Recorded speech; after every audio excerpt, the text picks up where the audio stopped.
Recipe ಮಾಡೋದಕ್ಕೆ ಮೊದಲಿಗೆ ನಾನಿಲ್ಲಿ ಅರ್ಧ ಕೆಜಿ ಆಗುವಷ್ಟು ಹೂಕೋಸು ತೊಗೊಂಡಿದ್ದೀನಿ. ನಿಮಗೆ ಯಾವ ಸೈಜ್ ಬೇಕು ಆ ಸೈಜಿನ ನೀವು ಇಲ್ಲಿ ಕಟ್ ಮಾಡ್ಕೋಬೋದು. ಇವಾಗ ಇದಕ್ಕೆ ಗರಂ ನೀರು ಹಾಕ್ಕೊತಿದ್ದೀನಿ.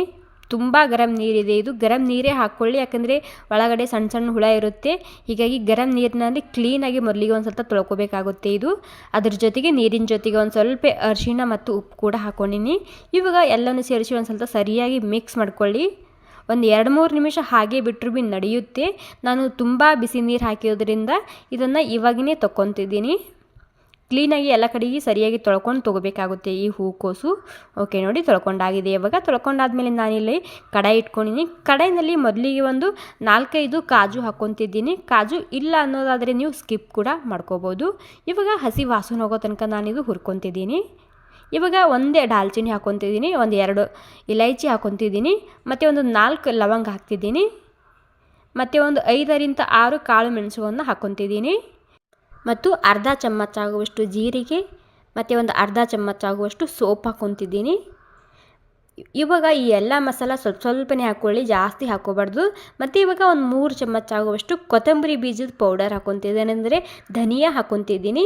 ಇವಾಗ ಎಲ್ಲನೂ ಸೇರಿಸಿ ಹಸಿ ವಾಸನೆ ಹೋಗೋ ತನಕ ನಾನು ಹುರ್ಕೊತಿದ್ದೀನಿ. ಎಲ್ಲ ಮಸಾಲ ಸ್ವಲ್ಪನೇ ಹಾಕೊಳ್ಳಿ, ಟೇಸ್ಟ್ ಸರಿಯಾಗಿ ಬರುತ್ತೆ, ಜಾಸ್ತಿ ಹಾಕ್ಕೋಬಾರ್ದು. ಇವಾಗ ಸ್ವಲ್ಪ ಹಸಿ ವಾಸನೆ ಹೋದ್ಮೇಲೆ ನಾನಿಲ್ಲಿ 2 ಚಮಚ ಆಗುವಷ್ಟು ಎಳ್ಳು ಹಾಕ್ಕೊತಿದ್ದೀನಿ. ನೀವು ಮೊದಲಿಗೆ ಕಾಜು ಹಾಕ್ಕೊಂಡಿಲ್ಲ ಅನ್ನೋದಾದರೆ ನೀವು ಇಲ್ಲಿ ಎಳ್ಳನ್ನ ಒಂದು 3 ಚಮಚ ಆಗುವಷ್ಟು ಹಾಕ್ಕೊಳ್ಳಿ. ನಾನಿಲ್ಲಿ 2 ಚಮಚ ಆಗುವಷ್ಟು ಹಾಕ್ಕೊಂಡಿನಿ. ಮತ್ತು ಒಂದು 2 ಚಮಚ ಆಗುವಷ್ಟು ಕಸೂರಿ ಮೇಥಿ ಹಾಕ್ಕೊಂಡಿನಿ. ಇಲ್ಲಿ ಕಸೂರಿ ಮೇಥಿ ಮತ್ತು ಎಳ್ಳು ಹಾಕ್ಕೊಂಡ್ಮೇಲೆ ಒಂದು ಸ್ವಲ್ಪನೇ ಮತ್ತೆ ಹಸಿ ವಾಸನೆ ಹೋಗೋ ತನಕ ಹುರ್ಕೊಂಡಾಗಿದೆ. ಇವಾಗ ಇದನ್ನು ನಾನು ಪ್ಲೇಟ್ನಲ್ಲಿ ಸೈಡಿಗೆ ಎತ್ತಿಟ್ಕೊತಿದ್ದೀನಿ. ಓಕೆ ನೋಡಿ, ಎಲ್ಲನೂ ಪ್ಲೇಟ್ನಲ್ಲಿ ಹಾಕಾಗಿದೆ. ಇವಾಗ ಸ್ವಲ್ಪ ತಣ್ಣಗಾಲದು. ಮತ್ತು ಇವಾಗ ಇದೇ ಕಡೆಯಲ್ಲಿ ಒಂದು ಸ್ವಲ್ಪನೇ ನಾನಿಲ್ಲಿ ಎಣ್ಣೆ ಹಾಕ್ಕೊತಿದ್ದೀನಿ. ಎಣ್ಣೆ ಗರಂ ಆದಮೇಲೆ ಈರುಳ್ಳಿ ಹಾಕ್ತಿದ್ದೀನಿ. ಸುಮಾರು ಒಂದು 3 ಈರುಳ್ಳಿನ ನಾನು ಉದ್ದದಾಗಿ ಕಟ್ ಮಾಡಿ ಇಟ್ಕೊಂಡಿದ್ದ ಈರುಳ್ಳಿ ಹಾಕಿದ್ದೀನಿ. ಮತ್ತು ಒಂದು ಸ್ವಲ್ಪನೇ ಹಸಿ ಶುಂಠಿ ಮತ್ತು ಹಸಿ ಬೆಳ್ಳುಳ್ಳಿ ಹಾಕ್ಕೊತಿದ್ದೀನಿ. ನೀವು ಇಲ್ಲಿ ಹಸಿ ಶುಂಠಿ ಬೆಳ್ಳುಳ್ಳಿ ಇಲ್ಲ ಅನ್ನೋದಾದರೆ ನೀವು ಶುಂಠಿ ಬೆಳ್ಳುಳ್ಳಿ ಪೇಸ್ಟ್ ಕೂಡ ಹಾಕೋಬೋದು. ಓಕೆ, ಒಂದು ಹಸಿ ಮೆಣಸಿನ್ಕಾಯಿ ಹಾಕ್ಕೊತಿದ್ದೀನಿ, 1-2. ಇವಾಗ ಈ ಈರುಳ್ಳಿ ಲೈಟಾಗಿ ಕೆಂಪಾಗಲಿ ಅಥವಾ ಹಸಿ ವಾಸನೆ ಹೋದ್ರೂ ಭೀ ಸಾಕಾಗುತ್ತೆ. ಓಕೆ ನೋಡಿ, ಹಸಿ ವಾಸನೆ ಹೋಗಿದೆ. ಇವಾಗ ಹಸಿ ವಾಸನೆ ಹೋದ್ಮೇಲೆ ನಾನಿಲ್ಲಿ ಒಂದು 3-4 ಟೊಮೆಟೊನ ನಾನು ಈ ರೀತಿ ಉದ್ದದಾಗಿ ಕಟ್ ಮಾಡಿ ಹಾಕ್ಕೊತಿದ್ದೀನಿ. ಅಂದರೆ ಗ್ರೇವಿಯಲ್ಲಿ ಈರುಳ್ಳಿ ಕ್ವಾಂಟಿಟಿ ಸ್ವಲ್ಪ ಕಮ್ಮಿ ಇರಲಿ, ಟೊಮೆಟೊ ಕ್ವಾಂಟಿಟಿ ಜಾಸ್ತಿ ಇರಲಿ. ಮತ್ತು ಟೊಮೆಟೊ ಕ್ವಾಂಟಿಟಿ ಕೆಂಪಾಗಿದ್ದಂತಹ ಟೊಮೆಟೊನ ತೊಗೊಳ್ಳಿ, ಗ್ರೇವಿ ತುಂಬಾ ಸರಿಯಾಗಿ ಬರುತ್ತೆ. ಇವಾಗ ನಾನು ಜಲ್ದಿ ಟೊಮೆಟೊ ಸಾಫ್ಟ್ ಹಾಲು ಅಂತೇಳಿ ಒಂದು ಸ್ವಲ್ಪನೇ ಇಲ್ಲಿ ನಾನು ಅರಿಶಿಣ ಮತ್ತು ಉಪ್ಪು ಹಾಕ್ಕೊಂಡು ಇದನ್ನು ಸಾಫ್ಟ್ ಆಗೋ ತನಕ ಹುರ್ಕೊತಿದ್ದೀನಿ. ಓಕೆ ನೋಡಿ, ಎಲ್ಲ ಸೇರಿಸಿ ಮಿಕ್ಸ್ ಮಾಡ್ಕೊಳ್ಳಿ. ಮಿಕ್ಸ್ ಮಾಡ್ಕೊಂಡಾದ್ಮೇಲೆ ಇದು ಟೊಮೆಟೊ ಸಾಫ್ಟ್ ಆಗೋ ತನಕ ನಾನು ಮುಚ್ಚಿಡ್ತಿದ್ದೀನಿ. ಓಕೆ ನೋಡಿ, ಟೊಮೆಟೊ ಸಾಫ್ಟ್ ಆಗಿದೆ. ಇವಾಗ ನೋಡ್ತಿರ್ಬೋದು, ಒಂದು 3-4 ನಿಮಿಷ ಹುರ್ಕೊಂಡಿದ್ದೆ ನಾನಿವಾಗ. ಇದು ಕೂಡ ಅಷ್ಟೇ ಪ್ಲೇಟ್ನಲ್ಲಿ ಸೈಡಿಗೆ ಎತ್ತಿಟ್ಕೊತಿದ್ದೀನಿ. ಇವಾಗ ಇದು ಕೂಡ ತುಂಬ ಬಿಸಿ ಇದೆ ಅಲ್ವಾ, ಸ್ವಲ್ಪ ತಣ್ಣಗಾಲಿ. ಓಕೆ ನೋಡಿ, ಪ್ಲೇಟ್ನಲ್ಲಿ ಸೈಡಿಗೆ ಎತ್ತಿಟ್ಕೊಂಡಿದ್ದೀನಿ ನಾನಿವಾಗ. ಮತ್ತೆ ಅದೇ ಕಡೆಯಲ್ಲಿ ಮತ್ತೆ ಒಂದು ಸ್ವಲ್ಪನೇ ಎಣ್ಣೆ ಹಾಕ್ಕೊತಿದ್ದೀನಿ ನಾನಿಲ್ಲಿ. ಎಣ್ಣೆ ಗರಂ ಆದಮೇಲೆ ನಾವು ಹೂಕೋಸು ತೊಳ್ಕೊಂಡು ಇಟ್ಕೊಂಡಿದ್ದೀವಲ್ಲ ಅದನ್ನು ಹಾಕ್ಕೊತಿದ್ದೀನಿ.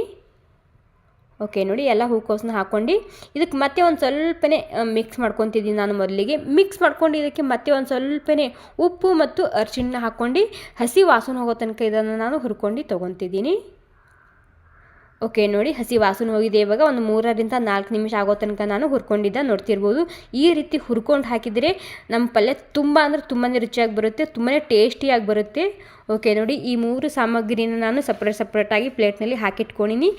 ಇವಾಗ ಮೊದಲಿಗೆ ನಾನಿದು ಡ್ರೈ ಸಾಮಗ್ರಿನ ಮಿಕ್ಸಿ ಜಾರ್ನಲ್ಲಿ ಸ್ಮೂತಾಗಿ ಪೌಡ್ರ್ ಮಾಡ್ಕೊತಿದ್ದೀನಿ. ಎಷ್ಟು ಸ್ಮೂತ್ ಆಗ್ತದೋ ಅಷ್ಟು ಸ್ಮೂತಾಗಿ ರುಬ್ಕೊಳ್ಳಿ, ಇದು ಅಂದರೆ ಪೇಸ್ಟ್ ಮಾಡ್ಕೊಳ್ಳಿ.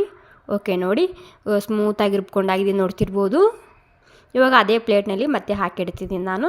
ಇವಾಗ ಮತ್ತೆ ಇದೇ ಮಿಕ್ಸಿ ಜಾರ್ನಲ್ಲಿ ಇವಾಗ ನಾನು ಈ ಟೊಮೆಟೊ ಈರುಳ್ಳಿ ಹುರ್ಕೊಂಡು ಇಟ್ಕೊಂಡಿದ್ದಲ್ಲ ಮಸಾಲ, ಅದನ್ನು ಕೂಡ ಪೇಸ್ಟ್ ಮಾಡ್ಕೊತಿದ್ದೀನಿ. ಇದು ಕೂಡ ಅಷ್ಟೇ ಸ್ಮೂತಾಗಿ ಮಾಡ್ಕೊಳ್ಳಿ, ಮತ್ತು ನೀರು ಹಾಕಬಾರ್ದು ಇಲ್ಲಿ, ಹಾಗೆಯೇ ಸ್ಮೂತಾಗಿ ಪೇಸ್ಟ್ ಮಾಡ್ಕೊಳ್ಳಿ. ಓಕೆ ನೋಡಿ, ಇದು ಕೂಡ ಪೇಸ್ಟ್ ಮಾಡ್ಕೊಂಡಾಗಿದೆ, ಸ್ಮೂತಾಗಿ ಮಸ್ತ್ ಬಂದಿದೆ ನಮ್ಮ ಗ್ರೇವಿ, ನೋಡ್ತಿರ್ಬೋದು. ಇವಾಗ ಇವೆಲ್ಲ ತಯಾರಿ ಮಾಡ್ಕೊಂಡಾದ್ಮೇಲೆ ನಾನಿಲ್ಲಿ ಮತ್ತೆ ಒಂದು ಕಡೆ ಇಟ್ಕೊಂಡಿನಿ.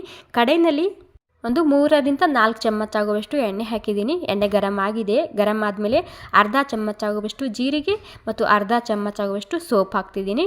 ಮತ್ತು 1-2 ಚಮಚ ಆಗುವಷ್ಟು ಕಸೂರಿ ಮೇಥಿ ಹಾಕ್ಕೊತಿದ್ದೀನಿ. ಮತ್ತು ಖಾರಕ್ಕೆ ಎಷ್ಟು ಬೇಕೋ ಅಷ್ಟು ರೆಡ್ ಖಾರದ ಪುಡಿ ಹಾಕ್ಕೊತಿದ್ದೀನಿ. ನೀವು ಇಲ್ಲಿ ರುಚಿಗೆ ತಕ್ಕಷ್ಟು ಹೆಚ್ಚು ಕಮ್ಮಿ ಮಾಡ್ಕೋಬೋದು. ಎಣ್ಣೆಯಲ್ಲೇ ಹಾಕಿ ಖಾರ ತುಂಬಾ ಸರಿಯಾಗಿ ಬರುತ್ತೆ ಗ್ರೇವಿ, ಮತ್ತು ಎಣ್ಣೆ ಜಾಸ್ತಿ ಗರಂ ಇರಬಾರ್ದು. ಇವಾಗ ಪೇಸ್ಟ್ ಹಾಕ್ಕೊತಿದ್ದೀನಿ.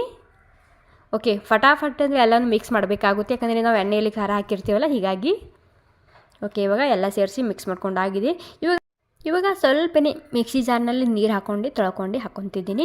ಜಾಸ್ತಿ ಇಲ್ಲ, ಸ್ವಲ್ಪನೇ ಒಂದು 3-4 ಚಮಚ ಆಗೋಷ್ಟು ನೀರು ಹಾಕಿದ್ದೀನಿ. ಜಾಸ್ತಿ ನೀರು ಹಾಕ್ಕೋಬಾರ್ದಿಲ್ಲಿ. ಇವಾಗ ಹಾಗೇ ಎಲ್ಲನೂ ಸೇರಿಸಿ ಒಂದು ಸ್ವಲ್ಪ ಮಿಕ್ಸ್ ಮಾಡ್ಕೊಳ್ಳಿ. ಓಕೆ ನೋಡಿ, ಎಲ್ಲ ಮಿಕ್ಸ್ ಮಾಡ್ಕೊಂಡಾಗಿದೆ. ಮಿಕ್ಸ್ ಮಾಡ್ಕೊಂಡಾದ್ಮೇಲೆ ಒಂದು ಸ್ವಲ್ಪನೇ ಅರಿಶಿಣ ಹಾಕ್ಕೊತಿದ್ದೀನಿ. ಬೇರೆ ಯಾವುದೇ ಮಸಾಲ ಹಾಕಲಿಲ್ಲ ಅಂದ್ರೂ ಭೀ ನಡೆಯುತ್ತೆ, ಯಾಕಂದರೆ ನಾವು ಮಸಾಲ ಮಾಡ್ಕೊಂಡು ಹಾಕಿರ್ತೀವಲ್ಲ, ಹೀಗಾಗಿ. ಮತ್ತು ಇವಾಗ ರುಚಿಗೆ ತಕ್ಕಷ್ಟು ಉಪ್ಪು ಹಾಕ್ಕೊತಿದ್ದೀನಿ. ನೀವು ಇಲ್ಲಿ ಬೇಕಾದರೆ ಒಂದು ಸ್ವಲ್ಪನೇ ಗರಂ ಮಸಾಲ ಮತ್ತು ಧನಿಯಾ ಪೌಡರ್ ಹಾಕ್ಕೋಬೋದು, ನಾನು ಹಾಕ್ತಿಲ್ಲ. ಓಕೆ, ಇವಾಗ ಎಲ್ಲ ಸೇರಿಸಿ ಮಿಕ್ಸ್ ಮಾಡ್ಕೊಂಡಾಗಿದೆ. ಇವಾಗ ಮಿಕ್ಸ್ ಮಾಡ್ಕೊಂಡು ಆದಮೇಲೆ ಇದಕ್ಕೆ ನಾನು ಮುಚ್ಚಿಡ್ತಿದ್ದೀನಿ, ಹಾಗೇ ಎಣ್ಣೆ ಸಪ್ರೇಟ್ ಆಗೋ ತನಕ. ವಾವ್, ನೋಡಿ ಎಷ್ಟು ಸರಿಯಾಗಿ ಕಲರ್ ಬಂದಿದೆ. ಕಲರ್ ಕೂಡ ಚೇಂಜ್ ಆಗಿದೆ, ಎಣ್ಣೆ ಕೂಡ ಸಪ್ರೇಟ್ ಆಗಿದೆ ಗ್ರೇವಿದು. ಇವಾಗ ಈ ಪೌಡರ್ನ ಹಾಕ್ಕೊತಿದ್ದೀನಿ. ಪೌಡರ್ ಹಾಕ್ಕೊಂಡು ಒಂದು ಸ್ವಲ್ಪ ಮಿಕ್ಸ್ ಮಾಡ್ಕೊಳ್ಳಿ ಸರಿಯಾಗಿ. ಓಕೆ, ಎಲ್ಲನೂ ಸೇರಿಸಿ ಒಂದು ಸ್ವಲ್ಪ ಮಿಕ್ಸ್ ಮಾಡ್ಕೊಳ್ಳಿ ಸರಿಯಾಗಿ. ಮಿಕ್ಸ್ ಮಾಡ್ಕೊಂಡಾದ್ಮೇಲೆ ಇದಕ್ಕೆ ನಾನು 1-2 ಚಮಚ ಆಗುವಷ್ಟು ನೀರನ್ನ ಹಾಕ್ಕೊತಿದ್ದೀನಿ, ಯಾಕಂದರೆ ಇದು ಹೊತ್ತಬಾರ್ದು ಅಂತೇಳಿ ಒಂದು ಸ್ವಲ್ಪನೇ ನೀರು ಹಾಕ್ಕೊತಿದ್ದೀನಿ, ಜಾಸ್ತಿ ಇಲ್ಲ. ಒಂದು ಸ್ವಲ್ಪ ಮತ್ತೆ ಮಿಕ್ಸ್ ಮಾಡ್ಕೊತಿದ್ದೀನಿ. ಮಿಕ್ಸ್ ಮಾಡ್ಕೊಂಡು ಮತ್ತೆ ಎಣ್ಣೆ ಸಪ್ರೇಟ್ ಆಗೋ ತನಕ ಇದನ್ನು ನಾನು ಕುದಿಸ್ತಿದ್ದೀನಿ. ವಾವ್, ನೋಡಿ ಕಲರ್ ಕೂಡ ಚೇಂಜ್ ಆಗಿದೆ, ಎಣ್ಣೆ ಕೂಡ ಸಪ್ರೇಟ್ ಆಗಿದೆ. ಇವಾಗ ಹೂಕೋಸು ಹಾಕ್ಕೊತಿದ್ದೀನಿ. ಮೊದಲೇ ಹುರ್ಕೊಂಡು ಇಟ್ಕೊಂಡಿದ್ದಾವಲ್ಲ, ಅದನ್ನು ಹಾಕ್ಕೊತಿದ್ದೀನಿ. ಮತ್ತು ಇವಾಗ ಹೂಕೋಸಿನ ಜೊತೆಗೆ ಎಲ್ಲನೂ ಸರಿಯಾಗಿ ಮಿಕ್ಸ್ ಮಾಡ್ಕೊತಿದ್ದೀನಿ. ಮತ್ತು ಫ್ರೆಂಡ್ಸ್, ನಿಮಗೆಲ್ರಿಗೂ ಒಂದು ರಿಕ್ವೆಸ್ಟ್ ಮಾಡ್ಕೊತಿದ್ದೀನಿ. ಈ ರೆಸಿಪಿ ನಿಮಗೆ ಸ್ವಲ್ಪನಾದರೂ ಇಷ್ಟ ಆಗಿದ್ದರೆ ಒಂದು ಲೈಕ್ ಮಾಡಿ, ಹಾಗೆ ನಿಮ್ಮ ಅಭಿಪ್ರಾಯನ ಕಾಮೆಂಟ್ ಮೂಲಕ ತಿಳಿಸಿ. ಓಕೆ, ಇವಾಗ ನಾನಿಲ್ಲಿ ಗ್ರೇವಿಗೆ ಎಷ್ಟು ಬೇಕೋ ಅಷ್ಟು ನೀರನ್ನ ಹಾಕ್ಕೊತಿದ್ದೀನಿ. ನೀವಿಲ್ಲಿ ಗರಂ ನೀರು ಬೇಕಾದರೆ ತಣ್ಣ ನೀರು ಯಾವ್ದು ಬೇಕಾದರೂ ಹಾಕ್ಕೋಬೋದು. ನಿಮಗೆ ಗ್ರೇವಿಗೆ ಎಷ್ಟು ಬೇಕೋ ಅಷ್ಟು ನೋಡ್ಕೊಂಡು ನೀರನ್ನ ಹಾಕ್ಕೊಳ್ಳಿ, ನೀವಿಲ್ಲಿ ಅಡ್ಜಸ್ಟ್ ಮಾಡ್ಕೋಬೋದು.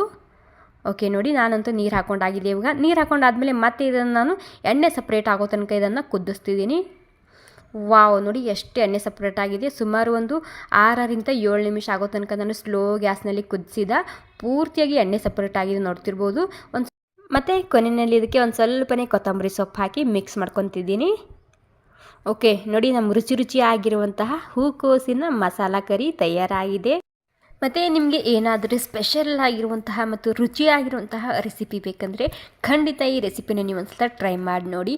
ತುಂಬ ಅಂದರೆ ತುಂಬಾ ರುಚಿಯಾಗಿ ಬಂದಿದೆ. ಮೊದಲೇ ಹೇಳಿದಾಗೆ ಇದು ನೀವು ಬಿಸಿ ಬಿಸಿ ಅನ್ನಕ್ಕೆ, ಚಪಾತಿಗೆ ಮತ್ತು ತಂದೂರಿ ರೋಟಿಗೆ ಮತ್ತು ಜೋಳದ ರೊಟ್ಟಿಗೆ ಕೂಡ ಇದು ತುಂಬಾ ರುಚಿಯಾಗಿರುತ್ತೆ. ಓಕೆ, ಮೊದಲೇ ಹೇಳಿದಾಗೆ ಈ ರೆಸಿಪಿ ನಿಮಗೆ ಸ್ವಲ್ಪನಾದರೂ ಇಷ್ಟ ಆಗಿದರೆ ಪ್ಲೀಸ್ ಒಂದು ಲೈಕ್ ಮಾಡಿ, ಹಾಗೆ ನಿಮ್ಮ ಅಭಿಪ್ರಾಯನ ಕಾಮೆಂಟ್ ಮೂಲಕ ತಿಳಿಸಿ. ಮತ್ತೊಮ್ಮೆ ಥ್ಯಾಂಕ್ ಯು ಸೋ ಮಚ್ ಎಲ್ರಿಗೂ. ನೀವು ಕೂಡ ಒಂದು ಸಲ ಖಂಡಿತ ಟ್ರೈ ಮಾಡಿ ನೋಡಿ, ತುಂಬಾ ಇಷ್ಟಪಡ್ತೀರಾ.